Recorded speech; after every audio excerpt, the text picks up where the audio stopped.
sa Little Star. Hatid sa inyo ng New Best Ever Sunsilk.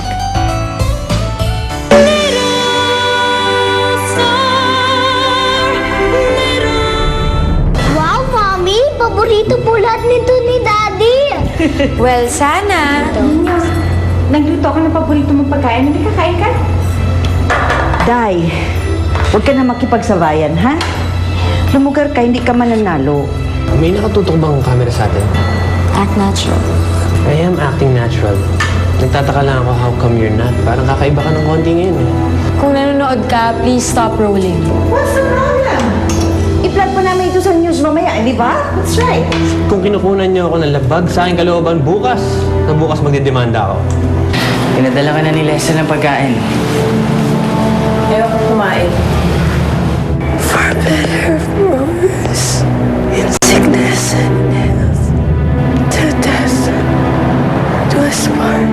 Para mag-prove ko sa'yo na sincere ako at seryoso ako sa mga sinasabi ko. Gusto ko kayo mamasyal together. Wag yun. Mag-ready ka na. Pahanda mo na yung gamit mo sa yaya mo. Excuse me, niloloko mo ba ako? Eh, hindi ba? Yaya niya si Helen. So, dapat kasama niya si Helen, ang yaya niya kahit saan sila pumunta? Gusto kong bisitahin yung atin eh. Sabi mo, patatahimikin mo na siya. Kasi nasa iyo na si Paula. Alam mo, sinabi ko rin dati, hindi na ako papatay eh. Pero pumatay ako. Handa ko na tong picnic mat. Tapos iiwan ko na kayong mag-ama. Total, oras yun naman to eh. Daddy, sino ba talagang gusto mo ipasyal? Ako si Yaya. Ayoko tinatawag mo si Yaya Helen. Nang Yaya, gusto ko nanay pa rin tatawag mo sa kanya. Dahil naging tunay na yung nanay mo pa rin siya sa loob ng 6 na taon. Basta, ang alam ko, kayo po ang tunay kong daddy. Si Bobby Gunit ko ang tunay kong mami. At kayo lang ang dapat kong maging magulang. Wala nang iba.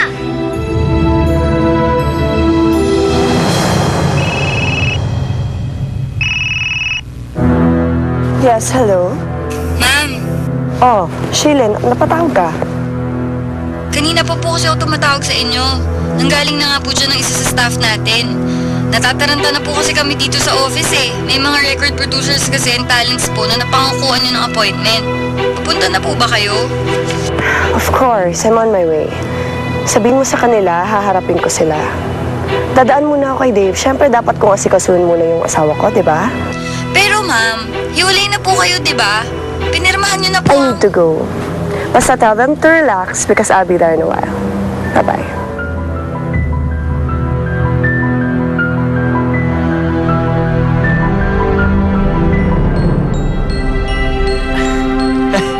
Ay nako anak, walang hangin eh. Mamaya na tayo maglaro.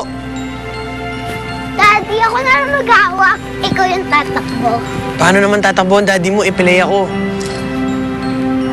Alam mo siguro, mabuti pa ganito. Ayusin mo muna yung kahit tapos mag-abang ka ng hangin. Tsaka tayo maglaro. Daddy, ngayon ko na po gusto eh.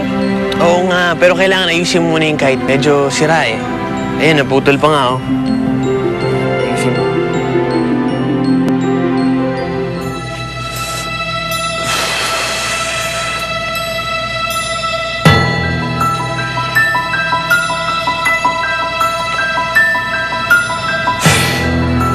Tignan mo nga naman. Nakakakita na pala tong gagong to. Kaya lang pilantod eh. Nag-challenge.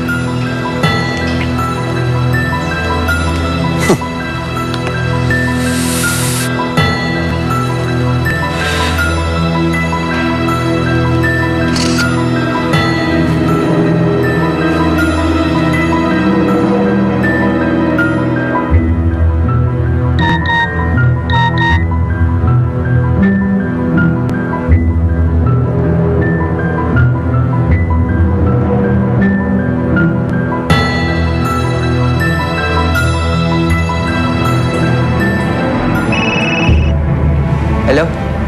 Lester, ano ibig sabihin nito? Bakit pinadala mo yung picture ni Helen? Anong balak mong gawin? Hayop ka, Lester! May usapan tayo! Relax ka lang. Alam mo, ginagawang masama eh. Alam ko may usapan tayo. Ang bait ko nga eh. Kinunan ko pa para sa'yo kasi alam kong miss na miss mo na ate mo. Ikaw kaya, namimiss ka niya? Alam mo, huwag kang magalit ha. Sa tingin ko, hindi eh. Ang saya nila eh. Pakita ko sa'yo.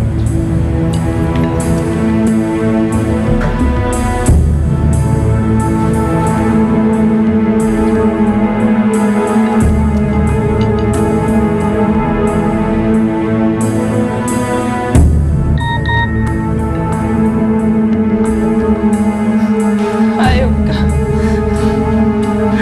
Kapag may nangyari sa ate ko, humanda ka.